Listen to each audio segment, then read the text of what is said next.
Tentang kelahiran Nabi Isa, begini pendapat Islam dan Nasrani. Nabi Isa alaihissalam atau Isa al-Masih adalah satu dari 5 nabi bergelar ulul azmi. Nabi Isa disebut di dalam Al-Quran sebanyak 21 kali, disebut Al-Masih 11 kali, disebut Ibnu Maryam 23 kali. Bagi umat Kristen, Nabi Isa disebut dengan Yesus Kristus, sedangkan orang Kristen Arab menyebutnya dengan Yesus Al-Masih. Dalam bahasa Yahudi, yaitu bahasa Ifrit atau Ibrani, Nabi Isa disebut Yesua. Kelahiran Nabi Isa pun menuai kontroversi. Masing-masing agama memberikan argumennya sendiri. Nur Hidayat dalam tesisnya Kisah Nabi Isa dalam Al-Quran, suatu kajian sejarah, program pasca sarjana UIN Alauddin Makassar 2017 menyebutkan, ketika Nabi Isa alaihissalam dilahirkan, tidak ada hal-hal yang khusus yang terdapat padanya. Tidak ada tanda-tanda bahwa ia akan menjadi manusia yang luar biasa nantinya. Akan tetapi yang dialami oleh Maryam terdapat hal yang tidak biasa, karena Maryam mengandung tanpa berhubungan dengan seorang laki-laki. Ada keterangan berbeda antara umat Nasrani dan Islam mengenai orang tua Nabi Isa. Bagi umat Nasrani, Nabi Isa memiliki ayah yaitu Yusuf an-Najjar, sedangkan umat Islam menganggap bahwa Nabi Isa tidak memiliki ayah. Menurut penuturan Injil, Nabi Isa lahir dari keluarga Raja Daud, ayahnya Yusuf dan ibunya adalah Maria. Akan tetapi di antara 4 Injil, Markus, Yahya, Matius, dan Lukas, hanya Injil Matius dan Lukas yang menyatakan bahwa Yesus lahir dari darah Maryam dan perantaraan Roh Kudus. Dalam Injil Markus dan Yahya menyatakan Yesus lahir tanpa dari darah Maryam, tanpa dicampuri seorang laki-laki. Jadi dalam kitab Injil sendiri terjadi perbedaan dalam hal ini. Nur Hidayat menerangkan mengenai tempat kelahirannya juga ada 2 pendapat, yaitu pertama, Nabi Isa lahir di Nazaret di daerah Galilea. Kedua, Nabi Isa lahir di Bethlehem di dekat Yerusalem sebagaimana dalam penuturan Injil Matius. Mengenai kapan lahir Nabi Isa terdapat beberapa pendapat.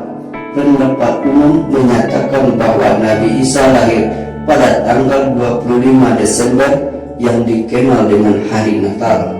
Ada pula yang menyebut tahun saja, yaitu bertepatan 1 Masehi. Ada pula berpendapat yang mengatakan tahun ke-7 dan ke-5 Masehi. Tetapi yang jelas tanggal, hari dan bulan serta tahun kelahiran Nabi Isa tidak dapat dipastikan. Begitu juga mengenai ayah Yusuf.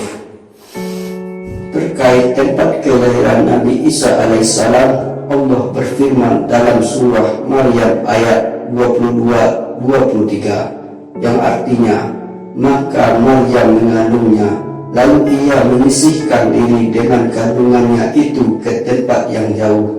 Maka rasa sakit akan melahirkan anak memaksa ia bersandar pada pangkal pohon kurma. Ia berkata, aduhai, alangkah baiknya aku mati sebelum ini, dan aku menjadi barang yang tidak berarti lagi dilupakan. Berdasarkan ayat itu, maka tergambar dalam Al-Quran bahwa Maryam melahirkan di tempat yang jauh dan tidak terjangkau oleh orang. Menurut Musafir Quraisy, mayoritas ulama menegaskan bahwa kelahiran Nabi Isa, yakni kehamilan selama 9 bulan, bukan seperti pendapat sementara bahwa itu terjadi hanya sekejap. Nabi Isa dilahirkan dengan kalimat kun fayakun.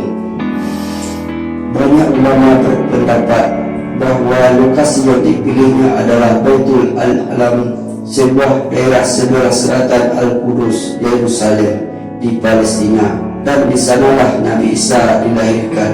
Maryam mengasingkan dirinya oleh sebab Maryam melahirkan seorang anak yang lahir tanpa bapa, sehingga takut akan kecaman orang lalu bersandar pada pohon kurma saat merasakan rasa sakit saat melahirkan, dan tidak dijelaskan secara mendetail bahwa tempat kurma tersebut tetapi pasti bukan tempat jorok. Kelahirannya tanpa bapa membuat sejumlah umatnya menganggap Nabi Isa sebagai anak Tuhan, bukan hanya dalam arti simbolis, melainkan benar-benar dalam arti biologis, seperti terbaca dalam Injil Lukas 1:28-32. Maka malaikat itu pun datanglah kepadanya serta berkata, "Sejahteralah engkau yang sudah beroleh anugerah Tuhanlah beserta engkau." Maka terkejutlah ia sebab katanya demikian, serta berfikir akan pengertian salam ini. Maka kata malaikat kepada Maryam, "Janganlah takut hai Maryam, karena engkau sudah beroleh anugerah Allah. Sesungguhnya engkau akan hamil dan beranakkan seorang laki-laki, maka hendaklah engkau namakan dia Yesus. Maka ia akan menjadi besar, ia akan dikatakan anak Allah yang maha tinggi.